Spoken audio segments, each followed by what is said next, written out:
Hello, hello, hello, hello, hello, hello, oh, hello, oh, hello, hello to you. Today I would like to make a video to this wonderful person you and about specifically, how was I going to title this? Love, passion, obsession, addiction.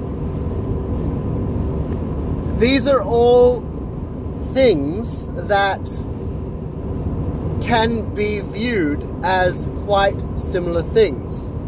Almost the same thing sometimes. Which sounds so bizarre when you say it like that, but it's not. It is in fact the case, you know.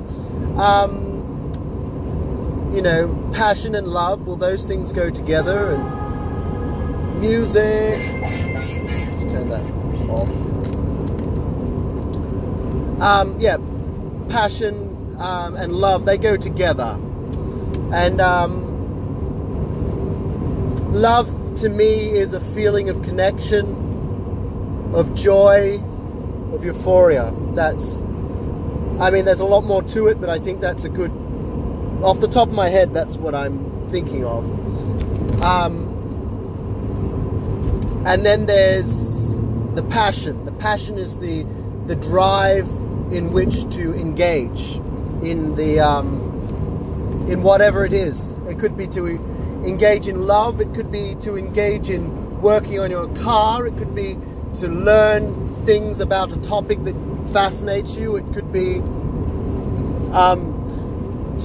to spend time with someone in which to generate more connection with them, because you love them and you're passionate about that love and that connection, that mental, physical and spiritual connection that you have with this person. Okay. Next is obsession. Obsession and passion can be masked as similar things, you see. Obsession is when you just can't stop thinking about the thing. Well, this is all my definitions, by the way. You just can't stop thinking about it. It's constant. It's constantly there. And perhaps you want to take action. You just want to take, you want to take action on the thing. Because you have this drive, this obsession, this focus on it and only it. And then you paint this glorious picture of that thing. And you can't do anything without thinking of that thing. Okay? So that's obsession. And then there's addiction, where you actually cannot stop. You can't stop that. You can't stop thinking about it. You can't stop doing it. You can't stop fantasizing about it. You can't stop anything. So let's get some examples. One of my favorite examples is a master whiskey distiller. Now, he could love whiskey. He could love producing it. He must be passionate about it. He could even be obsessed about it and just be thinking constantly, how can he improve his recipes? How can he improve his techniques? How can he improve these things? And just can't stop thinking about it. Everything in his life is whiskey. But does that mean that he needs to be an alcoholic in order to have that level of passion, obsession, and love?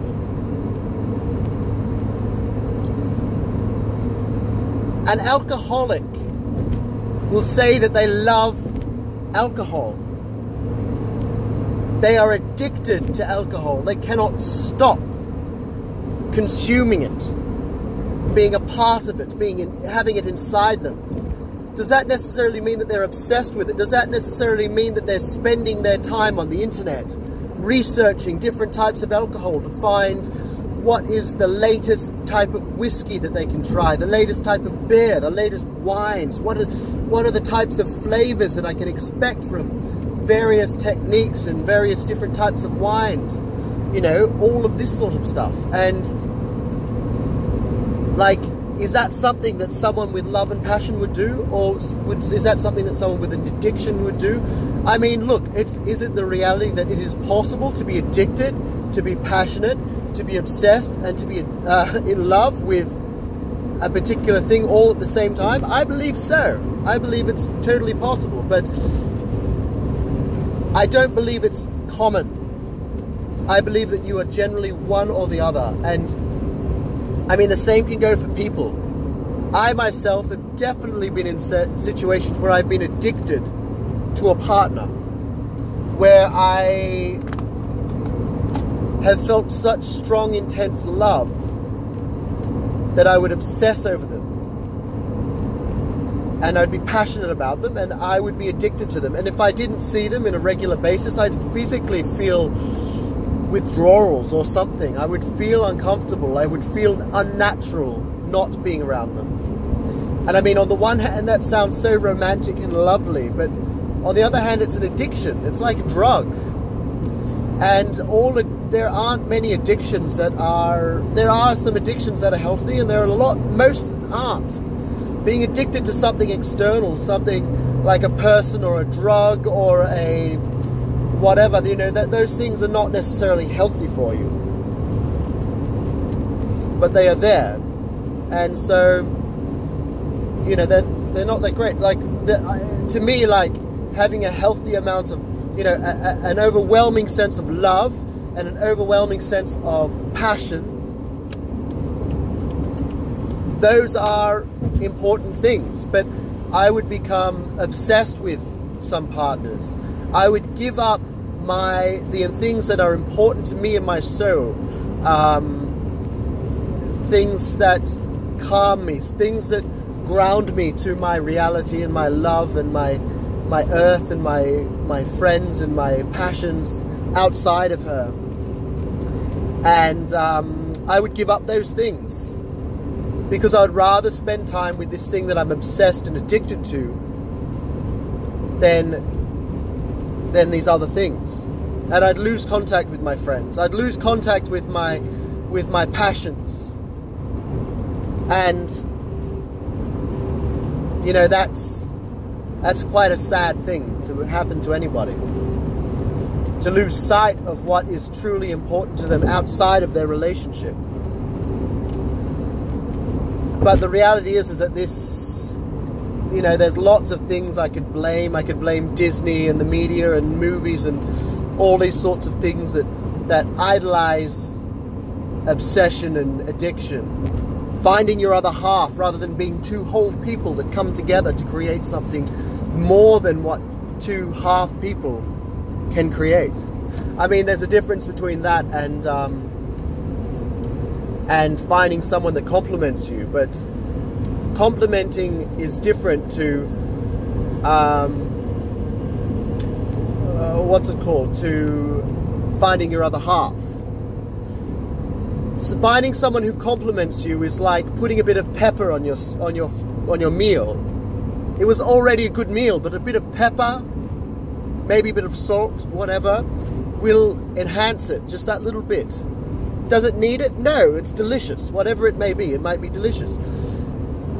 The finding your other half is like having a pasta dish, and you are the pasta and they are the sauce. That it's not a complete meal if you just have a bowl of sauce or a bowl of, you know, cooked pasta. That's finding your other half, you know. Whereas finding just someone who is another whole person who just complements you is like having 2 bowls of pasta, having more than you need, you know, having enough to share, having enough to really help others or whatever it may be, you know. Like I could go on with this metaphor, but you know, you know, think about things in your life and the life of your friends, and think about